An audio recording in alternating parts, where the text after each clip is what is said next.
Charles. And Vanessa, let's bring you onto the program. And of course, in the meantime, over the last couple of days, we've seen Israel expanding the conflict in the Middle East.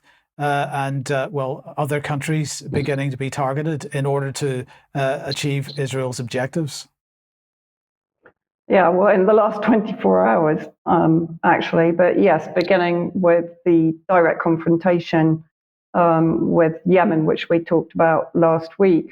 So this is a photograph of an area called Majdal, Shams, which is actually a town or village that is divided between Syrian territory and illegally occupied Israeli territory, the occupied Golan territories, which were illegally annexed in 1967 and are recognized by the UNGA as being illegally annexed.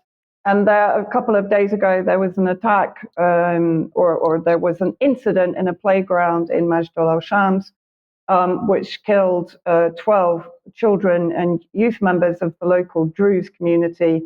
And basically what happened is, if we just have a quick look at the context inside that article, basically there were, as I said, 12 children in the town in the occupied Syrian Golan Heights on July the 27th, put Hezbollah and Israel on the brink of a wider confrontation once again.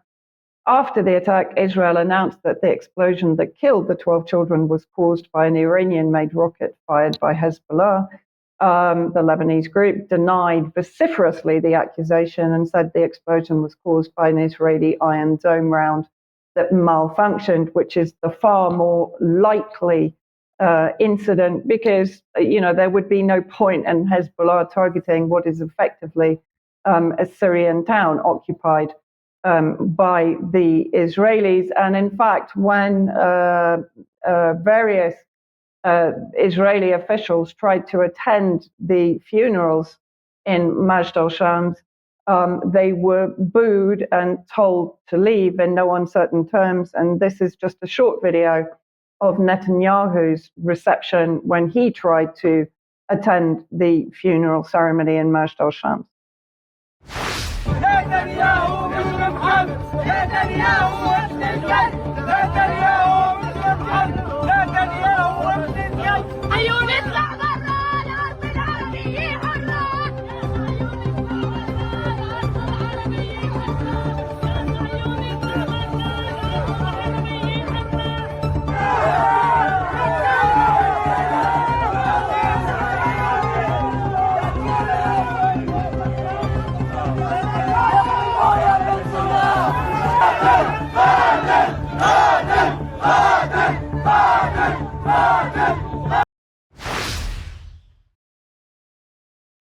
So not exactly a warm reception for the Israeli administration officials. Interesting that the Biden administration is now claiming that the Golan Heights is part of northern Israel. Now, where does that come from? 2019, so that was the Trump administration, which, if people remember, Trump recognized the occupied Golan territories as being Israeli, and in fact, Netanyahu promised to name an area of the territory after Trump, calling it Trump Heights. That then was led on to ministers within the Israeli regime authorizing Netanyahu and Gallant to order retaliation for the deadly Golan strike, which of course was still being blamed on Hezbollah, despite there being no evidence to that effect. Netanyahu broke away from his meeting in the US to return to Israel. And then basically what happened at 9 p.m. last night, there was a blast or a targeting, an assassination in the southern area of Beirut, which of course was targeted a few months ago, killing a Hezbollah commander, a Hamas commander in a similar area. But this blast was actually in a heavily populated residential area and directly behind one of the biggest hospitals in the area. So I just put together some of the video that was taken of the targeting.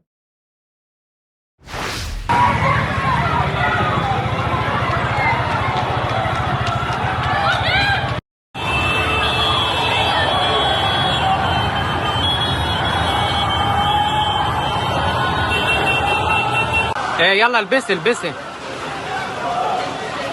في عالم، في حدا على الارض هناك؟ ما حدا نزل.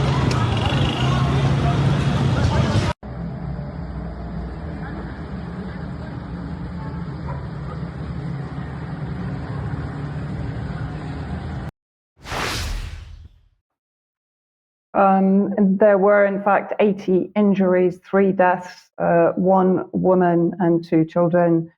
This was the scene later on that night of the completely destroyed building. Israel is claiming that the targeting was of basically number 2 commander in Hezbollah, Fuad Shukr, and they're claiming that they eliminated him. However, there has been no official statement from Hezbollah.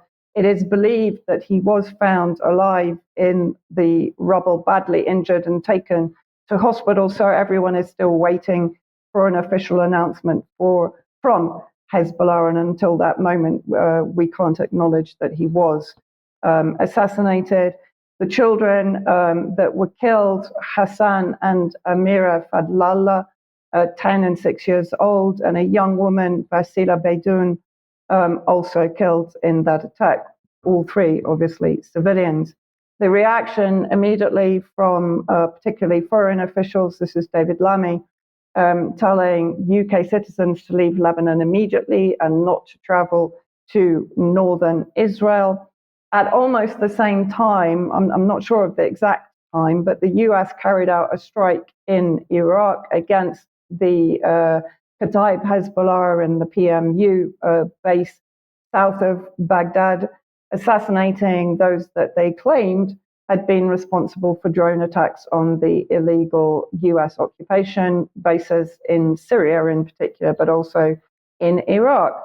And then at about 2 a.m., the leader of Hamas, Ismail Haniyeh, was assassinated in Tehran by an Israeli airstrike, which we believe came from outside Iran. So it came from a third country's territory. That hasn't been revealed as to which country it was yet. Haniyeh was basically in Tehran to attend the inauguration of President Pezeshkian.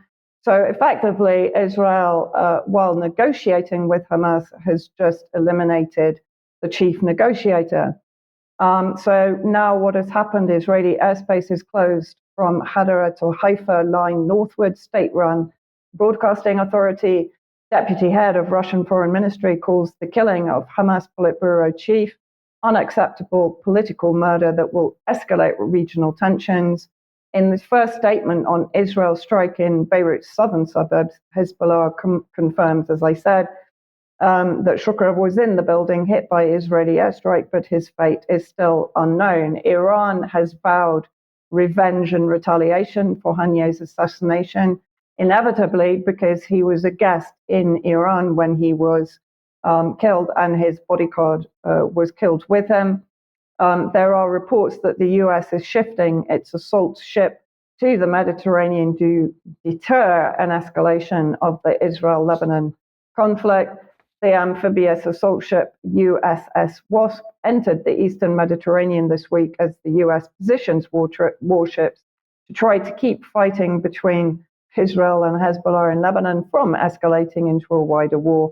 And allegedly, those boats are there to evacuate civilians if necessary. But I'm sure people can imagine what else they may be there for. So I think we're facing really an inevitable expansion of the war. Yeah, I think they're there to escalate the war, not to prevent escalation of the war. But we can talk about that a little bit more.